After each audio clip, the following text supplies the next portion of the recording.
And I'm back in the booth with Ken and Zoe. Fellas, what up? What up? What up, D Core C? What up, Zoe? What's up, Tiger Nation? What up, super producer? What up, Ken? What up, D I Love family? Fellas, you guys made it back from Lormy? Oh In one yeah, piece. yeah, man. Got on out that thing, bro. We took that dub and hit the road. No doubt, no doubt, man. A lot to talk about, a lot to break down, man. But first, let's just let's start with some quick thoughts on the game overall. Well, first thing is we left Longman undefeated. Came in undefeated. Left undefeated. Feels good, Left man. out undefeated. So it feels good, man. Waking up and knowing that after that game we spelled out domination, all 11 letters. Only thing left for us to do what Coach Prime always loves to say, and let's put an exclamation point at the end of the sentence. And so that's what we have on our schedule left. So all our goals are in front of us. We've checked every box and on to the next one. Yeah, man. Great atmosphere. The crowd was amazing. When we get some 30 plus thousand people in a 31. 22,500 seat stadium, they added seats, and they got the infamous hill, and um, it was cold. It was felt like that late season game. Um, it went exactly how I thought it would go. Alcorn gave us everything they could and then some. And like Zoe said, we got in. I had one goal in mind: go get the dub and go home. And that's what happened, man. So Absolutely. I'm ecstatic. So great weekend, man. It was fun, awesome. Congrats to Coach Prime and the staff, as well as to the Tigers for completing the perfect season. And what better way to do it than do it down at Jack Spinks Yeah. in front of those Braves, against those Braves. Right. So mission accomplished by going undefeated. But one thing you said, Ken, I want to challenge. You said it went exactly how you expected it. So I can't you expected it, but I don't think a lot of people expected. I think we all expected to get the win. I think even Braves fans, if they were being honest, right, put them on a lie detector test. I think most of them would have admitted going to this game that they didn't really stand a chance. And we knew they were going to put up a fight and give us their best effort, just like every single team. But I don't think that game went the way that most people expected. And I think there were a lot of we kind of talked about this earlier, but a lot of moral victories on that end. But we'll talk about it. I know this is supposed to be celebratory, undefeated headed to the SWAC championship, and we'll get into all that. But we got to address the elephant in the room. Coach Prime wasn't pleased. If you saw him in the post game press conference, he was not happy at all. He said this is not indicative of something that's historic. Not to try to paraphrase him, that is, but at the end of the day, man, we talk about this offense every single week. Slow start, but usually get it going, and you can always look forward to that. This offense never got going.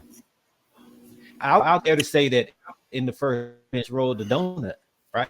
Scoreboard said, but if you look at it, that came from a field goal, that came from a defensive touchdown, and even the touchdown with Wilkerson. I got to give that to a defense. They gift wrapped it for him, and Jeremiah Brown should have scored.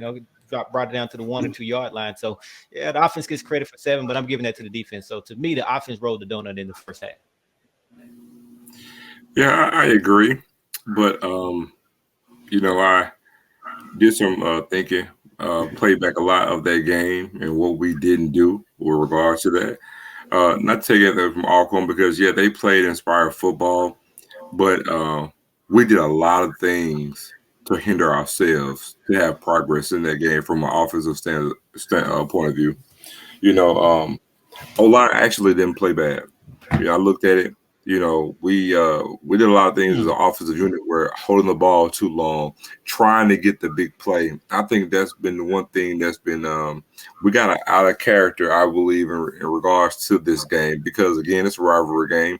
Last game of the season, we know we can make a lot of noise. We're breaking certain records and other things as well. I think we didn't keep our poise and kept our focus. We got away from taking what the defense gave us. We're trying to hit the home run ball, trying to get the big play, and we got out of character on offense this particular game.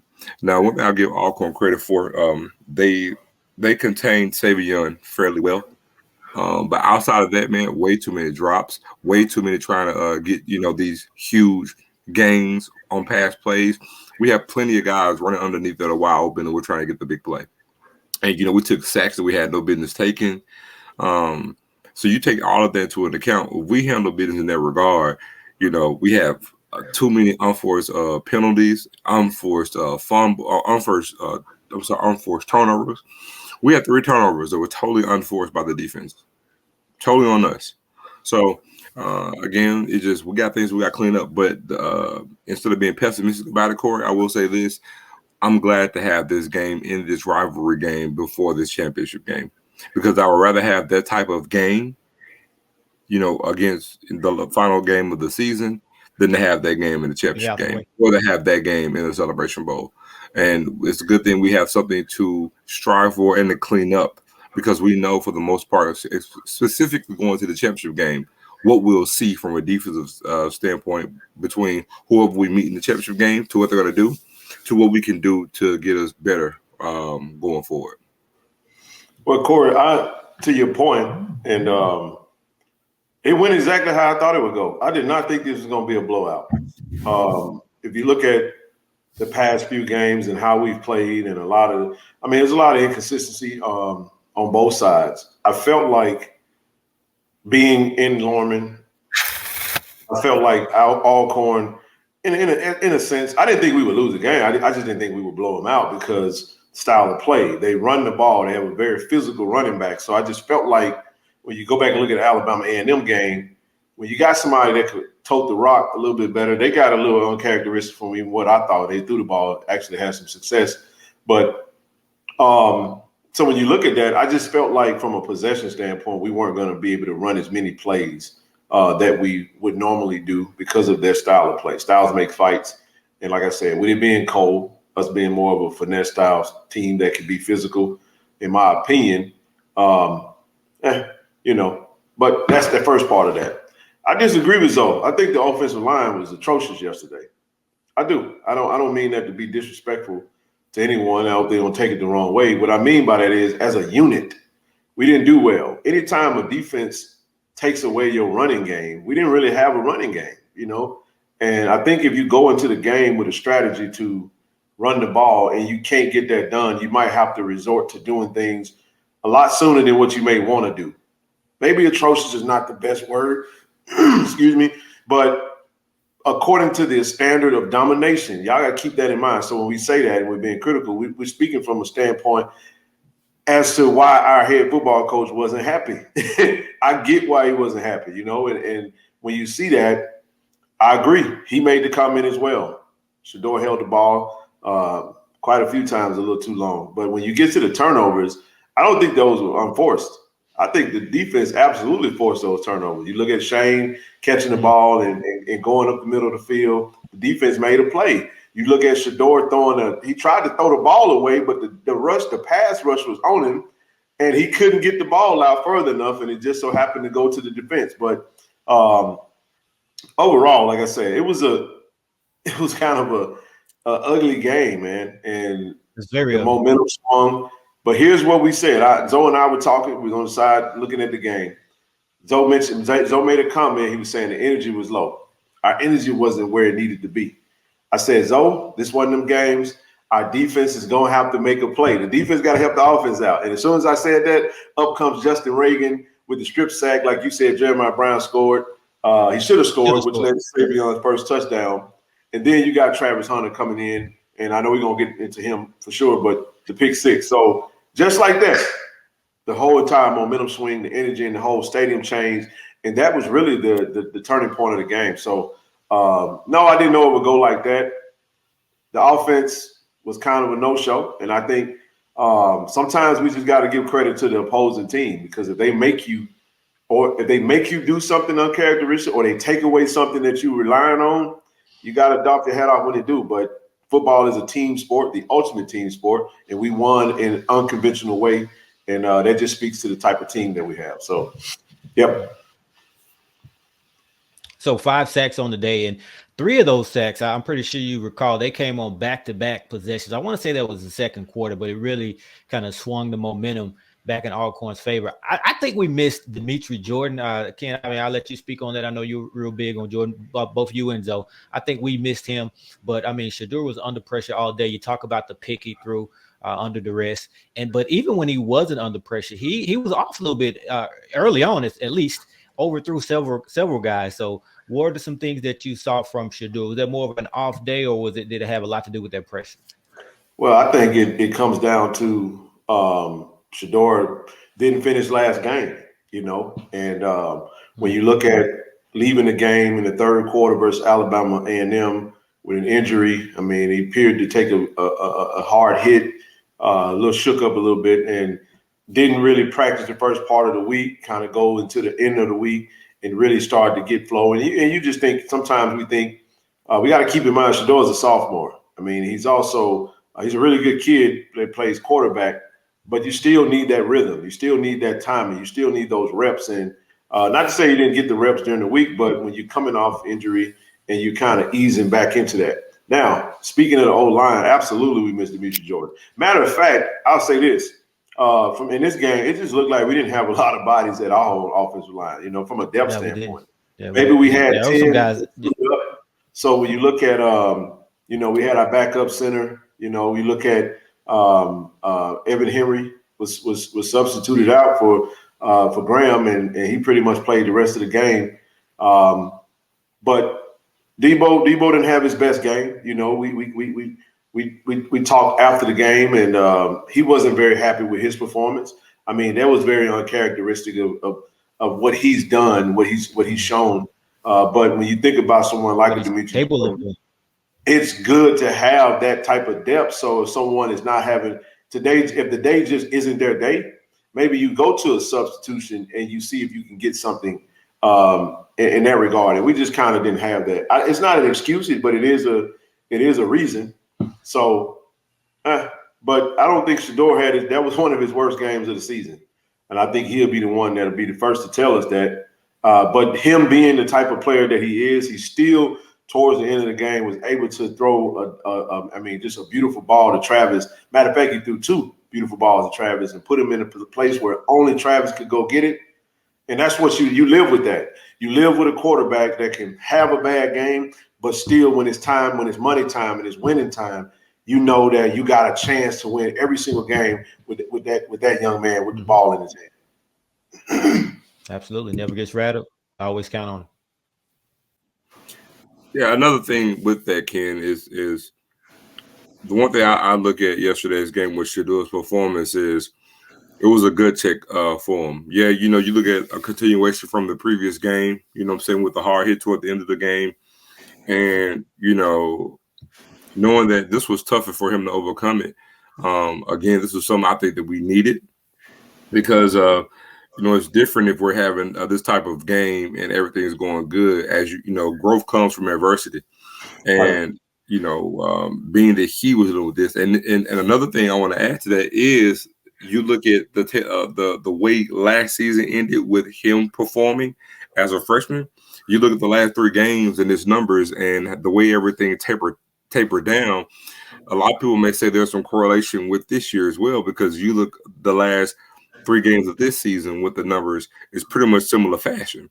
And so the thing I look at that is a great opportunity for him to overcome that, to change that narrative, because that's one thing that's floating around right now. You look at the Alcorn game last year as a correlation to this year.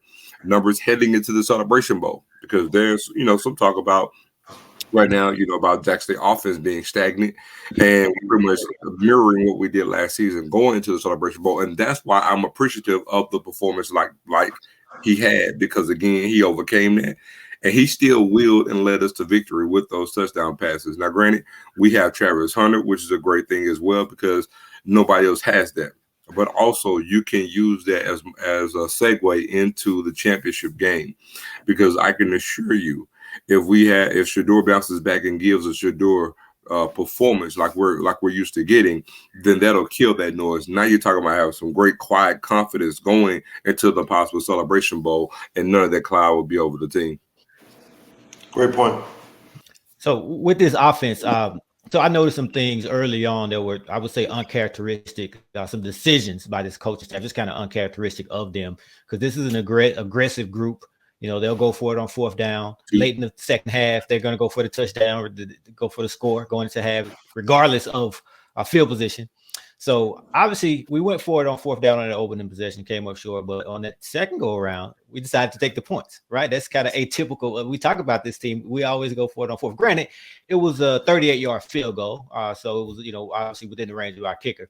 So that stood out first and foremost. So I'm asking myself, are they seeing something in the offense or seeing something in the defense that's kind of making them change their mindset? And then also, we got a third down sack on Alcorn, minute 10 to go. We took over. And typically we call a timeout and we're trying to score, but we elected not to, and we let the clock run out going into the half. So what do you make of those decisions by the coaching staff? I think it's just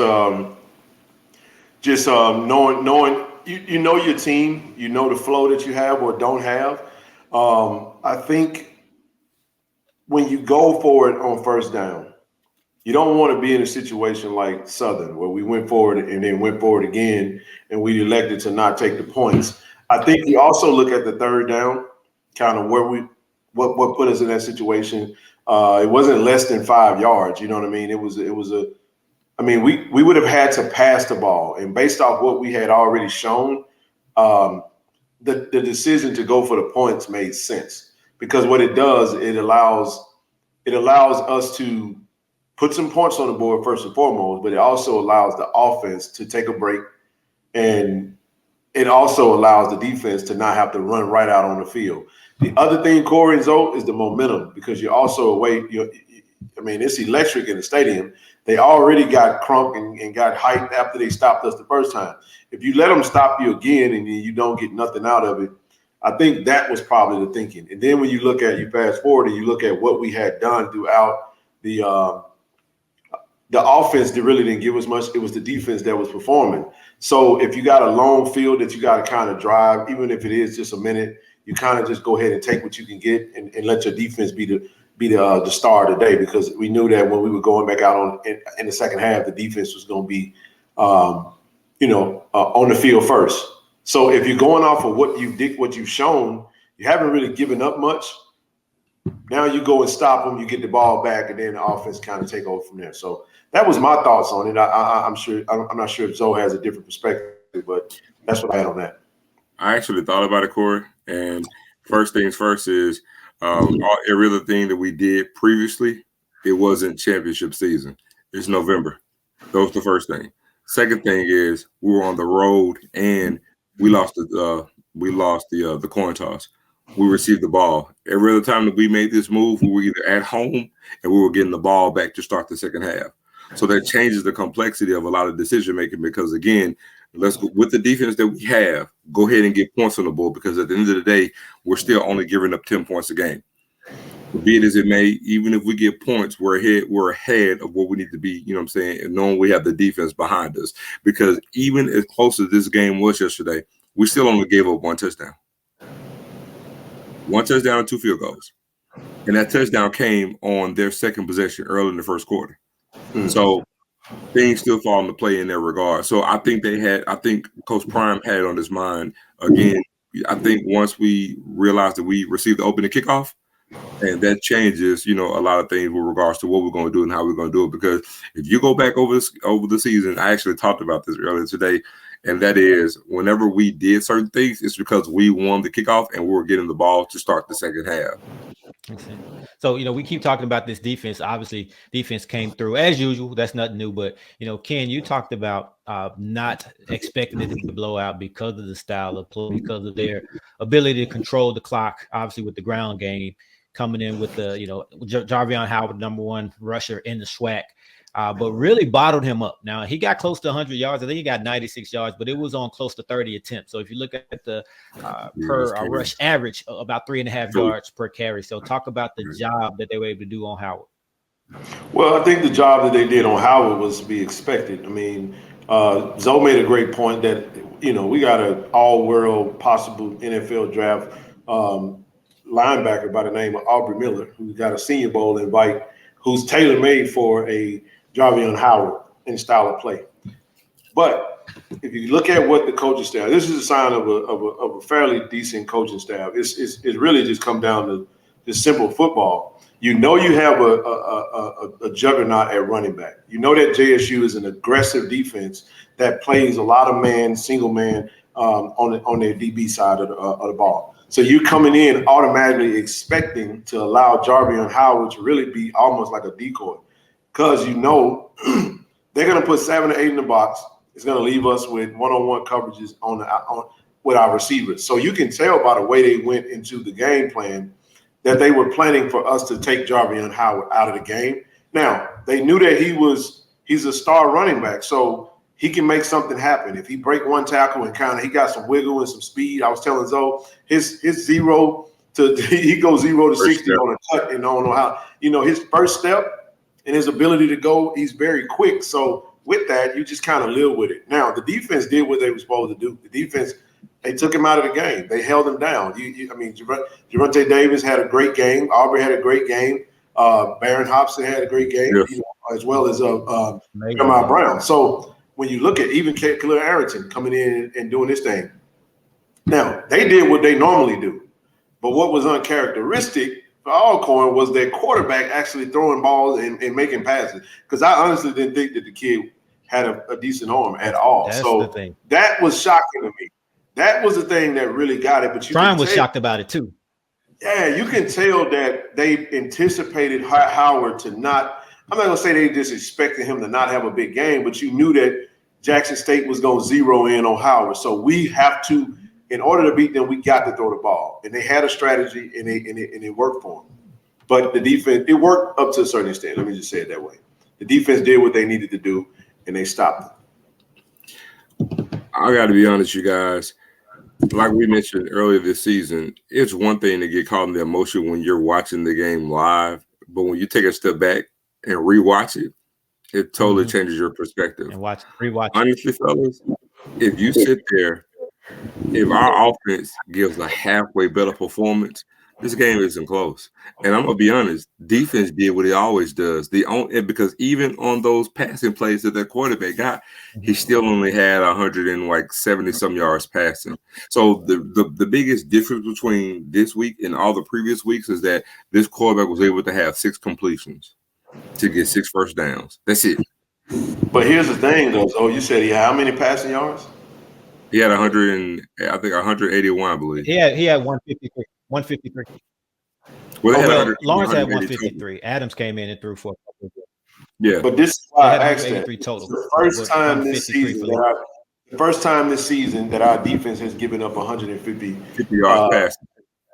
That's why I asked that. And that's why I'm saying you don't expect that from all. Oddly enough against the team that we weren't expecting to pass. Yeah. That's my point. So you can tell. That proved my point. My thing is, again, but you go back and look at the completions, because he had 3 passes on Travis that garnered first downs, and then they had some timely penalties. So, like I said, we're talking about a whole total game, and we're talking about the construct of about 5 passes. Think about that. In the totality of the game, we're talking about 5 completions. Yeah, because we're pretty much averaging. Completed 9. They completed 9 passes for the whole game. You see what I'm saying? And that's what I'm saying. So that's why I said when you take a step back and you look at it, what's the difference? So taking the emotion out of it and rewatching it, you see like our defense did what it always does. And that's what I'm saying from an offensive standpoint, they really never threatened us. They just were able to hold and milk the clock because they were running it and they stayed tried and true to it. Right. But again, we're talking about literally an additional 5 completions. Well, that's why I felt like when you think about the strategy for us, that's why I never thought it was going to be a high scoring game, because I already knew they was going to take the hair out of the ball. They was going to try to sustain long drives, and the only way to stop, one of the best ways to stop offense, leave them on the sideline. Fact. But the thing is, the point that I'm making is those 5 completions that I'm talking about, those were what? More uncharacteristic than anything. Because if you take that away, then even the perception during the game live, that feeling isn't even there. They were never a threat to score. If you take away the hurry up run that Howard got, When did they ever get in the red zone? Because both of their field goals were long. Yeah, it's definitely a different story when you go back and watch it. Like I said, it looks like they, live, it looks like they had some success passing, but over the course of the game, only 9 completions. Now, that it was, again, they threw 483 yards, but surprisingly, they had more yards passing than rushing. They, as a team, they only had 68 yards rushing. Now, granted, Lawrence was negative 42 because of the sacks that we had, but from just from a rushing standpoint, they did have over 100 yards. If you take away, obviously, the sacks that contribute to the stats, but yeah, that was the opposite of what we thought. Again, more yards passing and rushing. So, but great, but we got to give it up to McNair as well. He came, and Coach Prime talks about it all the time, right? I don't think it's just talk. I think he really respects Coach McNair, and ready to play, and definitely he had a game plan. It was clear that they had a game plan. They had a strategy. They did. It's good to see us weather the strategy part. To Zoe's point early in the show, we're in the later part of the season, so a lot of teams have had a lot of film to prepare. They're scouting us, and they looking at some teams that have had some success, and that's when you kind of get to, i.e. the Celebration Bowl of last year, a team having a whole month and putting a plan in place to really kind of exploit those things that we didn't do well. So the reason I'm saying that, from a character standpoint, when you weather good strategies against your ball club and you still get the wins, it's different to lose and have this conversation. We're winning and we won, and we can have this conversation. We can nitpick and break it down, but we know the coaches are going to do that to the nth degree. And one other point too, bear in mind, down quite a few bodies, and you're talking about 2 weeks between now and the championship game. So you'll get quite a few bodies on both sides of the ball back for the championship game. So bear in mind that. Hopefully. Yeah, but definitely, again, kudos to the defense. It's every week we say the same thing, but 7 sacks in the game.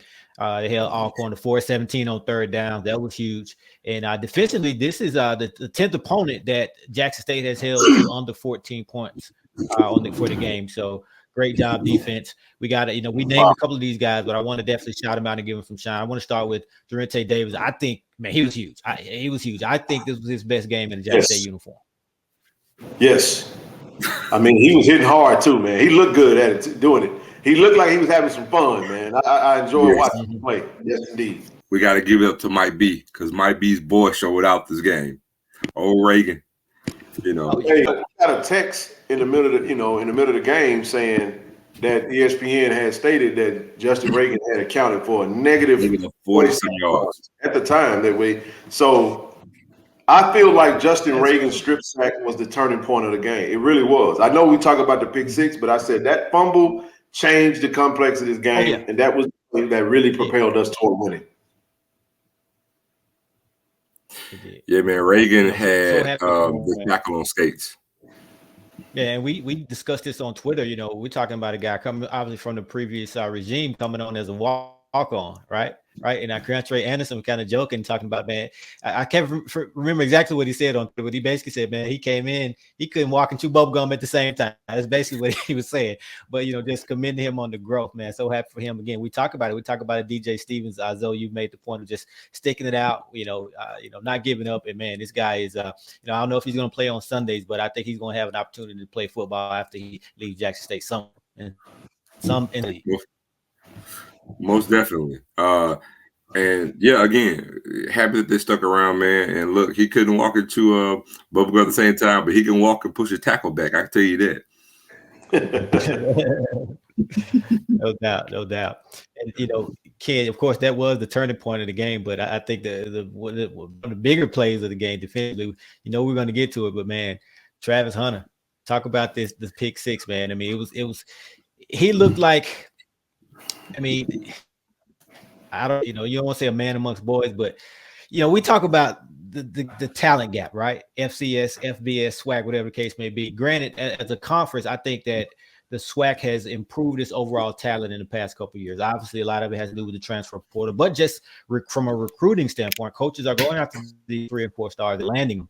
But when you talk about a 5-star, the elite of the elite, and when you say this guy's the best player in the class and a generational talent, you saw it, right? You just saw someone who just looked different out there, right? The whole game, right? But when he got that pick, that's when I think that was his welcome to Jackson State moment right there. Absolutely. Like I said, Zoe and I talked about Travis Hunter long before he came a Jackson State Tiger. It was a thing of beauty, man. They had tried him. They got one pass completion in the first half, and at the time, we're like, they looked like they want to throw the ball. So we was like, hey, throw it to him. And when he made it, he does this thing where he bait quarterbacks to make the receiver look like they're open. And he did that. He did that on that play. If you go back and follow it, he kind of basically saw the quarterback's eyes, and as soon as he threw it, he took a break on the ball. Now, to the wide receiver's credit, he tried to help his quarterback out because Travis had read the play, and he tried to knock the ball loose. He kind of bobbled it a little bit, and he was able to gather. And from there, it was, hey, he housed that thing. And look, it was a great catch, but it was an even better move that he put on Jarvion Howard, because Jarvion Howard was trying to, tackle Travis, and Travis pulled one of them matrix moves, one of them get out of my ways and video games. Yeah. He almost knocked Jarvion to us on the sideline, man. So, and then he was at that point, he was up the field. And let me say it this way. When we saw that happen, just personally, I was ecstatic for him because we know Travis came into the season injured already. You know what I mean? And he had a back injury that had been dealing with coming out of high school. He was able to get the surgery, and he was able to heal. And we've been wanting to see this for so long. And what a better time, man. Of course, we know I expect him to have a big championship as well as a possible Celebration Bowl performance. But it was so, I don't want to say poetic justice, but it was just so the timing of him coming out at Alcorn on the road, needing a big play, and not to even mention, we'll get into it, but the fact that he scored a touchdown and he plays offense, and we'll get into that side of it as well. But it was absolutely a coming out party. You can say he was a man amongst boys because he was. I mean, Travis, I don't care what uniform you put on a Travis Hunter, that's who he is. Right. That kid is special. That kid is a generational talent. Hey, just imagine, like Coach Prime said, you put him in the weight room, he's going to continue to get better and better and better. So, I mean, that's a true freshman out there, man. And you actually got people out here celebrating more victories that he got 3 passes caught on him. I said, you can't show me a cornerback in America that hadn't had a ball caught on it and hadn't given up a touchdown. You get what I'm saying? I said, so think about it. When you celebrate that a pass was caught on him. You're trying to compare. And this is the thing. You got to look at how he plays. It doesn't matter what defense we in. Joe said it yesterday. Travis played. What style of defense he played? I got cat him. Coverage. Cat coverage. I got. What'd you say? I got that cat right there. So here's what I'm saying. When he's playing press man on the line and he's right in front of that dude, all the wide receiver really has to do, if he can get past, is make a move and take off. And that's how the 2 passes that he gave up deep. That's how he got caught. Now the first one was in the first quarter, but outside of that, you can't compare 3 passes given up to a pick 6. Should have been 2 interceptions. Should have been 2. I know he want that other one back. But, hey, let me say this one last thing. If you take the 3 interceptions that Travis really could have caught, Travis would have, 5, 6 interceptions right now on the season? He has 6. In how many games? And he's only played against FAMU, Campbell. 5 games. 5 games. So that's like a pick a game. Special, man. Special kid. And wait. Limited number of games, but limited number of attempts as far as people trying him. So if you do, I don't know how many times a quarterback has thrown the ball his way, but if you do the ratio of passes attempted versus should be intercepted, it's high. I mean, it's a very high percentage. Very high percentage. Yeah. But look, I you talk about him baiting the quarterback and making real quick though. You talk about him baiting the quarterback and making him think that the receiver's open. Guess who else used to do that? Brian. Deion Sanders. That's a fact. Deion Sanders. Yeah. Well, I have to add this. If you go back and watch that route, not only did he bait him, Travis was in press man, but treated the route as if I'm going to sit on the route. That's basically what he did. He knew what he was going to be, from a depth perspective. And that's what he And that's how he actually debated the quarterback. He pretty much selling the route because he knew the receiver wasn't going deep. But I also have to add this. Being there, that interception was the craziest and livest interception we've gotten all year because, man, I'm telling you, Corey, watching on television is one thing. Being there, the energy, the roar when he caught that ball and the roar when he crossed that goal line, chills, man. I'll never forget it. And one little caveat I gotta add. Ken now on the sideline. So Montario Hunt, the receiver that he's going against him, the previous play before that, Travis actually helped bat a ball down. The receiver fell down, so he gets up at the line of scrimmage and he's wiping his hands, you know what I'm saying, as if like, he broke the pass up, like, let me get myself together. I'm on the sideline, I'm talking to the receiver. And I tell him, I was like, what are you wiping your hands for? You blocked up by a freshman. He actually looked at me and said, okay, well, watch this. And Travis just proceeds to get a pick six and run it back for a touchdown. I kid you not. Special, man. He's special. So to that point, it was what we needed, man. It was what we needed in that moment. I'm telling you, from the time that stadium was rocking, man, the atmosphere. Look, hey, listen, we've been to several Soul Bowls, man. Especially even in Lorman, like, that on-campus feel, that vibe, the amount of people that was out there, the amount of people that was in the stadium. To Zoe's point, that was a game-changing. Because remember, we had just sacked the quarterback. We had just scored, and now it's 10-7. We got the lead now. And when Travis did that, it's like, oh, my God. It just sucked the life out of them. They were real quiet. They were talking a lot of smack, and, it was all rowdy and everything. But after that, he sucked the life out of them, and the Jack State side woke up. But it was beautiful, man. It was beautiful. Right. Special kid. Right. So we want to get to the reception, the catch as well, touchdown reception, but I just want to talk a little bit more about him as a cornerback. So I just want to pose this question. I would say it's unlikely, but what are the and I say unlikely because of the number of games that he's played in. We know he's an elite cornerback, one of the best in the SWAC, the best in the SWAC. We can have that argument, whatever, right? But we know he's up there. So will he be first team all SWAC? And think about it before you answer, because we know from a talent standpoint he deserves it. But is he going to be penalized because of the number of games played? That's easy. He won't be. Nope. Should he be? Yes. Because of the number of games played, or because of? I mean, just number of games played. I don't think potentially 2 more games. But the awards are going to be out. Okay, so potentially 2 more games. The awards will be out next week. That's right. Okay. But let me add this. Okay.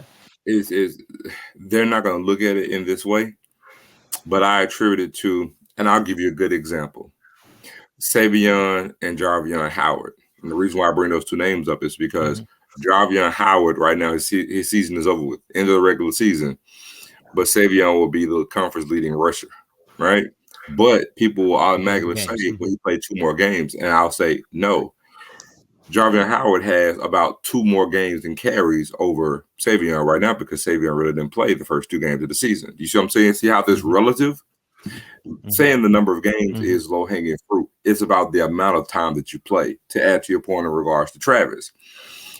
Because even if he played the number of games, even if he played all these games, his numbers of passes going his way are going to be low. It's what he's doing with the amount of attention that he gets. And he's blowing everybody out of the water right now. So much so that, check this out, in the past 2 games, he has 3 touchdowns. And if you look at past breakups, he's ranked within the top of the conference right now in past breakups. He's going to play 5 games. And he's not being thrown a lot of balls up. He's not getting a lot of balls thrown his way. But go and count the past breakups that he has. He's still ranked in the SWAC in that regard. Because he has a high percentage when they come this way for it either be incompletion or he has a great number of past breakups. And he still has, 3 interceptions on the season? 2. 2 interceptions on the other one. I thought he had 3. No. He got 1 against Alabama A&M, 1 against Alcorn. That's right, the one with 6 other names we got. So, yeah, he has 2 interceptions. But watch this. I think the conference leader in interceptions may have 5 in 11 games. If he get those interceptions that he dropped, then I mean he should have had 2 interceptions Alabama and 2 interceptions against Texas and against Alcorn, and then 1 against Texas Southern, easily. Yeah. But no, he won't get it. And matter of fact, he won't. And I just to even add to that, because just to show you how they get down, he wouldn't even be in the running for newcomer of the year. Travis doesn't have enough games, and I don't think they'll reward him for it, for what he's done. But it just makes you wonder, what if he wasn't healthy? Where would he really have finished the year at? Travis could have very easily finished the year if he played all games with 7 or 8 interceptions. That's not even hyperbole. Right. On a low number of attempts, though. That's the fact that we're even having this conversation, we're entertaining this. The fact that we're even entertaining this right now, or I even brought it up, and he's a true freshman and only played in a handful of games, says a lot. So, fully expect him to be first team all SWAC preseason. And I'll go out on a limb. I know this is early, but it's on record. We can go back and we can revisit this. But going into his junior year, you heard it here first. Travis Hunter, first team, all SWAC defense. Travis Hunter, first team, all SWAC offense, wide receiver, preseason, going into his junior year. Book it. And having said that, let's talk about him as a wide receiver. I think this viral, man. It's all. How many views? As of 20 minutes ago, Ken, we were just talking about this before we hit press play. Hit right at 900,000 catch. Right at 900,000. He's right. He's a little under 1 million not just views. For sports. He was trending on Twitter. Yep, he by himself. Now Jackson State was trending Twitter too. Not by himself. He had a whole thing going on by himself. Yes, separately by himself. So talk about it. And I'm going to turn it over to you because y'all were on the highlight. If Travis was seen 1 million times, y'all were seen 1 million times too. I want to right there with it. Right there with it. I think Zoe helped him up or got in his way. Hey man, listen. Man. I looking back at that, I was like, oh my goodness, man. And I'm gonna be real. Like, I actually, when they got the penalty after the touchdown was called, I really thought that I had something to do with that because I was on the anyway, man. I was like, I'll never do that again. I apologize. I don't want to be on the camera like that. I don't want to be in the way. But listen. Well, if you look at where we were at, let me say this, kid. Let me say this, kid. It's because that's a much smaller stadium than a vet. So you used to roam around the vet sidelines, and you rarely make the ESPN highlights, right? But you don't realize that the stadium a little bit smaller. So you're all in the screen. Like they had the little rails right there where the fans were. They were talking a lot of smack, and we were just kind of jawing with them back and forth. But again, like I said, I hate that we was on the play, but the play is what was more important, not us. Catch, But it was hilarious. The catch. Talk about because it. Listen, you guys being down there, you guys. Go ahead. There's a delay. There's an audio delay. But go. No, you're fine. My Zoe was in the line of fire, and I didn't know it until when I went back and looked at it. But it wasn't the fact that because he got out of the way. He almost got his knees taken out because they almost fell into him. Mm-hmm. But what was funny is that after he got out the way, he got back in the way. That was the funny part. Yeah. I just went by. Yeah. You know what I'm saying? And after that, but amazing pass to but put let's it talk on about the catch though. But before we even get to you gotta talk about the pass. You have to. Hold on, but before we get to the touchdown, it was the pass prior to that. Because if you look at his receptions, it's gonna be 2 for I think 49 yards or whatever. The first catch was right there on the sideline, which was a toe tap. And I mean it was beautiful. That's what led to it. So you see Travis in that wide receiver, you kind of know he's gonna get that ball. Shador looking for Travis Hunter when he's lined up at wide receiver. That's just it ain't no mystery about it. But for him to get on that break, where we were standing at, we see the ball go up, and you just follow the ball, and then he's double teamed, and he put it in a place where only Travis can get it. Once Travis' hands hit that ball didn't move. At that point, Corey, from our vantage point, you look down, and I saw his foot in, and the referee was like out of bounds. And that's when I jumped up. I was like, oh my goodness, there's no way. I was like, please. And I was telling Junior, like, bro, please get coach to review that. Something. That was a touchdown because I didn't want them to take the touchdown away from us, especially with the type of game that it was, especially with the fact that I wanted it to be that way because I wanted Travis to get the touchdown because I knew how important it was for him to score on offense and score on defense. So amazing catch. I'll let Zoe break it down from the breakdown of the catch, but he dropped that toe, man. I didn't know how he did it, but I know he did do it because I did see it, and I was glad that they reviewed it and overturned it. But amazing play, man. What was so crazy about it was that I was actually on one knee, when the ball was snapped. And the moment Travis got about 5 yards up, as soon as the ball left Shadour's hand, I kid you not, everything happened in slow motion. Everything happened in slow motion. And as the ball got closer, I could see and feel Travis drifting toward me. And that's when you see me get up and I'm moving backwards because I can see them, feel them coming towards me. And literally the moment that his hand touched it, everything's still going slow motion. I see everything as clear as day. And that's why as soon as he hit the ground, you can see me on the video. My hands go up before everybody else. I signal touchdown before the referee even said catch or no catch. I'm up like this. Oh, touchdown.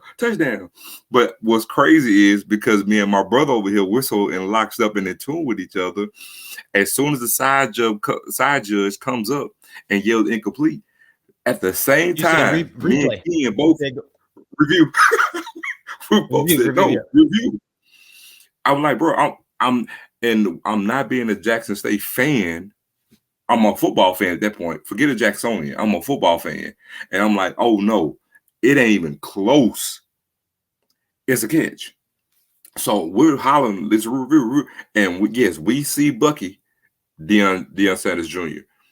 Bro, please tell him to review. And, Coach Prime ended up calling the timeout so they could review. And if you notice, the referee didn't even take long on the review. Like, it was not close. But it was a spectacular catch. And also because Ken and I was actually talking to Avis, one of our other, Noble alums before the game. And he brought this point about a certain route being a low percentage pass. Well, guess what? Travis Hunter is a high percentage pass because he caught the same pass twice in the same position on the same drive. So safe to say that with Travis Hunter, that fade route is not a low percentage completion percentage. It's very high with Travis Hunter. It's high, but let me point out something about Travis Hunter that a lot of people don't, talk about or give him credit for. We talk about the athlete, his own boss, his ability to play both ways. But two things stand out to me about Travis. One, just his speed, just his flat out ability. I mean, I want to know what he's running in the 40, because when you talk about Travis, that's not the first thing you say. You don't say, oh, he's fast, right? But he is, because he's so great at those other things. By the time being his speed, one of the last things you'll think about. But he is really, really fast. But another thing, I want to know what his vertical leap is. Because how tall is Travis? How tall is he? 6'1"? Honestly, man. But he plays like he's. Yes. Yeah, I'm gonna give him. He's 6'1". He's 6'1". Okay. But Corey, you're absolutely you hit the nail on the head. He plays 7 feet tall. He does. But I'm gonna tell you his greatest attribute is his balance. He has freakish balance and what's the word I want to use? What I mean by balance is just his ability, like he can contort his body and still be able to, do things while he's in air or landing. He has freakish he's like a cat in that regard. He's almost like a cat. When we say generational talent, that means you get one of these every generation. Corenzo is something about Travis. He has this gravitas. He has this gravity that pulls you in when you're watching this kid, man. And you're looking at something special. And it's it's not often that you get a player that can trend nationally on Twitter just by doing football stuff. You get what I'm saying? And it's just he's box office, man. And I never thought, because I say this and I'm gonna move on. We got Deion Sanders, our head football coach. Shador is the son of Deion Sanders. Shiloh is the son of Deion Sanders. And Shador is the star of the team. We go as two go. But Travis, man, is different. He's a different kind of energy. And it's amazing when you put it together. To see the two that was on Sports Illustrated on the cover deliver. One throwing the ball, the other one catching. We thought he was a cornerback. Is he a cornerback? Travis is so good. I say this and I'm done. We had people saying, man, we need to put Travis on punt return. It was like, we're going to have Travis doing everything. Well, and let me add to that, Corey. If you go back when he signed, I tried to, being in Atlanta and having seen him play in high school, that's why I was telling Ken a while back, I tried my best to explain to Jacksonians, like, you guys, he's LeBron James in cleats as a high school player. He has a cult-like following, and this was in high school. Even now, is how many freshmen in college, has a rock star status? They're signing autograph for the kids, and all the kids are going crazy about him at every game. And that's at Jackson State. I'm telling you guys, it was like this in high school. And the best thing I can tell you about Travis is chemistry. It's like he's governed by, or it's almost like he's not governed by the same gravity that we're governed by. Seriously. But his ball skills, his cat-like, because Corey, as fast as he is, he has great quickness. He's quick twitch. And he has great, he's very, very elusive. But his greatest attribute is his balance. And Corey, when the ball's in the air, it's his. And you rarely ever get that from a DB. Because most of the time, DBs don't have great hands. That was one thing that Prime was known for. And that's why he played them on both ends, because most DBs don't have great hands. But his greatest asset is when the ball's in the air, is his. And he can do that on both sides of the ball. Where he's a rock star. And I believe it's not even and I'll move on. He's back healthy. We got to remember that. So even going to whatever game we're going to, next game up, he's hands down the best player on the field. There's no debate with it. And what he did against Alcorn is the expectation, and he can do that in every single game. Yeah, and what's scary is that obviously he was injured and kind of started late, but as far as game to game, week to week, you see him getting better and better. Like his numbers are improving. Just the eye test, everything's getting better. So I don't want to say that's his floor, but based on what we've seen, what we just saw may be his floor. We can expect that every single game. So, man, it's going to be a pleasure watching him for the next, I would say 2 years, because he's 3 and out. For sure. The next 3 years. But so kudos to some other guys. We had obviously Savion Wilkerson, 1,000 yards for the season, only the 12th back in Jackson State history. So what do you want to say about Savion or to Savion? I've said it on social media. I've tagged him on both IG as well as Twitter. Proud of him. Amazing kid, man. Coach called him a pro. Even greater character. Quiet, just blue-collar worker that just go do what he got to do, get it done. And it couldn't have happened for a better kid, man. The story is amazing. I think the Savion Wilkerson story is a very interesting story that Tiger Nation should definitely take a look into. I mean, a young man that bet on himself, came in as a preferred walk-on, without a scholarship, earned that scholarship, and he was 7th on the depth chart. And he worked his way up, and he really had a coming out party versus Grambling. Mm-hmm. And once he came out, he stayed in, and just look at this, man. He's a 1,000-yard rusher, so kudos to him. And I'm excited to see what's next. I think Savion is going to be the ticket that gets us that SWAC championship ×2 and that first Celebration Bowl trophy. We're going to ride Savion all the way to the promised land. But congratulations on being a 1,000-yard rusher. Yeah, he is the straw that stirs the drink to this offense. He's the one that really gives this offense the identity that it has. because we put up yards and put up numbers last season, but it's him. He is the thing that makes us go, that changes the whole complexity and the gravitas of this offense, man. He is he's special, man, and the best is yet to come with this kid, because you factor in the offseason with everybody coming back, not having to learn a new offense, not having to learn your teammates, getting acclimated to a new environment, coming in late. Now you just have an off season to work out, everything with everybody. And I expect, even more better production from him next season. Mm-hmm.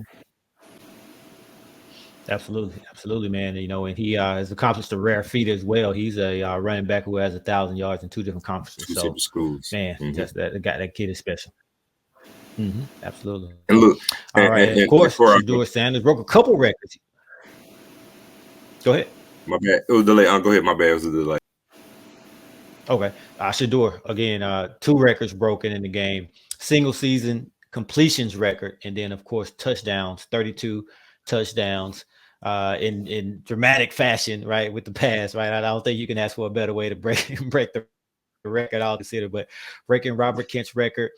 We saw, most of us, if you're on Instagram, you saw the cleats. Yeah, Robert Kent's name on one shoe, and he had Casey Terrio's name on the other shoe. I was able to reach out to Kent and just kind of share that with him, because Kent's not on IG, and man, he just loved it. He was amazed by the love that Shedeur showed him, and he said, make sure Shedeur, tell him how much he appreciates it. But man, Shedeur, 2 touchdowns, Jackson State record. Hey, that was special. I think that the story that you just mentioned, Corey Joe, was the story of the day. I mean, he only threw 1 touchdown. That was all he needed. It was a hard-fought one, and I think it's sweet that record-breaking touchdown is the touchdown that he threw to Travis Hunter. But the name on the cleat just did it for me, because it solidified Shedeur as being one of the greats to come through Jackson State, and he paid homage to those that came before him. And we had both of them on the show not too long ago, and it just meant a lot to me, because I was able to really see Shedeur just as one of the great quarterbacks to come, and not just be Deion Sanders' son. He's a part of Jackson State at quarterback, and he's forever cemented in the history of Jackson State, and that's wonderful, man. So congratulations to grown. You did it, man. And now let's go get this SWAC championship in this Celebration Bowl. Yeah, I thought it said a lot about him and Coach Prime, believe it or not, by him actually putting Casey and Kent's name and honoring them in the position to break a record. Because again, what sophomore even has the witherall to even think to do that? I'm about to break a record, but I'm gonna honor them in doing so. You know what I mean?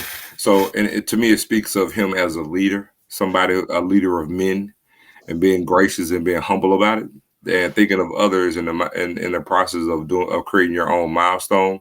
And I think it's a great segue, if you will, of honoring the past, knowing that we're going to, as we call it, the new JSU, in a new way, and setting new records and new trends within the Jackson State football program. Because I'm on record all the time saying this is a new JSU athletic renaissance that we're going through, and who better than to be the flag bearer, of that than Shedeur Sanders. So kudos to him. And again, these first 2 records are the first 2 to fall for a lot more to come. Yep. And another record, Jackson State on the season, 11-0 regular season. I mean, I'm speechless. I don't know what to say. I didn't, one reason is because if you just think about where we were a couple years ago, it's one thing to bring in a new coach and to turn it around. Because typically when new coaches come in, the fan base says, "Oh, give them time. You have to give them time," which is true. You have to give them time, but don't tell that to Coach Tamika Reed, and don't tell that to Deion Sanders. So to turn it around this quickly and be 11-0, and he literally started the job. Here we are, November of 2022. He officially started the job in December 2020, right? Coming off how many straight losing seasons in a row, right? I think we may have went 500 one of those seasons, but for the most part losing, and to be undefeated, man, that is just I don't think he gets enough credit. Coach Prime doesn't get the credit that he deserves. What's credit when you got when you have real evidence in front of you? It doesn't matter. I mean, at the end of the day, 11-0 is 11-0. I don't care what level you're on. Excuse me. I don't care if it's high school, middle school, junior college, FCS, FBS. It's extremely hard to win football games. Yep. To not just win 11 straight football games, but Coach Prime is what is he? 18 straight SWAC. 19. 19. All I'm saying is this. We'll just X out the spring season for this example. 17 straight. No, actually, 18 straight. I apologize because you add in grammar. 11-0. Unbelievable, man. I'm just happy to be a part of it. I felt like this was going to be a special year. I went all in. Wanted to be at as many games as possible. And I'm just happy that I was able to witness it. But listen, 11-0 is great. 11-0 is amazing. 11-0 is historic. But Corey Zoe, I want 13-0. And you can't be 13-0 without getting to 11-0. So all that matters right now is getting to 12-0, winning that SWAC championship, so we can book our flights and trips to go to Atlanta. And then we can talk about being 13-0. But an amazing feat. My hat goes off to Coach Prime. Congratulations to you and your staff, as well as this team. And let's go make it. Let's go continue to make history. And shout out to Coach Brew, because Coach Brew always has a way of just being able to say it on social media, and just you feel like he's just the voice of this team, man. So special year, and it's forever cemented in history, man. I've never seen it done, and you got to mention Jackson State amongst the greatest season in the history of HBCU football. If you factor in what we've done, Corey, so it's not just 11-0. Let's not forget we had College Game Day. Let's not forget we had 60 Minutes. Let's not forget we had Good Morning America. And to do all of that with all the attention, all the people in the locker room, all the new found fame, all the new support, 11-0, man. What a season, man. What a season.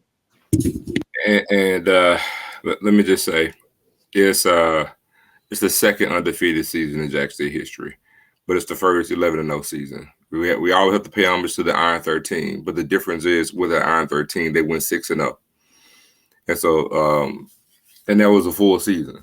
But be it as it may, just to show you how rare it is, we're the first HBCU team to go undefeated since Alcorn did it in 1984. And even then, they went 9-0 and then lost in the first round of the playoffs. Prior to that, it was Prairie View, who actually went undefeated in 1961.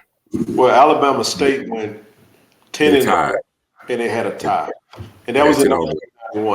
I say that because I know Eddie Robinson Jr., Coach Eddie Robinson Jr. on that team. On that team. They were HBCU national champions that year, but they were 10-0-1 in the regular season. In the regular season. I was saying 10-0, but the one what I'm talking about is like no losses and untied. Absolutely. And so Alcorn lost in the first round of the playoff, but still, even adding that, Ken, you're right. That's 91, but that's still after the point. That's how rare it is. You see what I'm saying? Especially within the SWAC.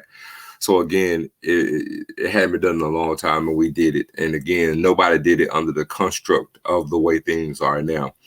And again, knowing that we're under this microscope, knowing that things are larger than life, knowing that Jackson State is the epicenter of college football, not FCS, not HBCU, but all of college football. It rotates its axis in Jackson, Mississippi. That's a fact. With this year, and the fact that we have all the chance to have all these distractions, anything that you can imagine, and also with the threat of people saying the possibility that your coach could be gone, recruiting is still trucking along, everything is going as usual, and we don't have a blemish. So much so that I wanted to add another thing when I was going to mention too about the defense is, and that's another record. Shout out to this defense, who through 11 games hasn't allowed a single passer to throw for 200 yards. Actually, let me lower that. Unheard of. A single passer to not have thrown for 175 yards. 175 yards. We haven't allowed that all year. Definitely. That's amazing. It's amazing. It's never been done.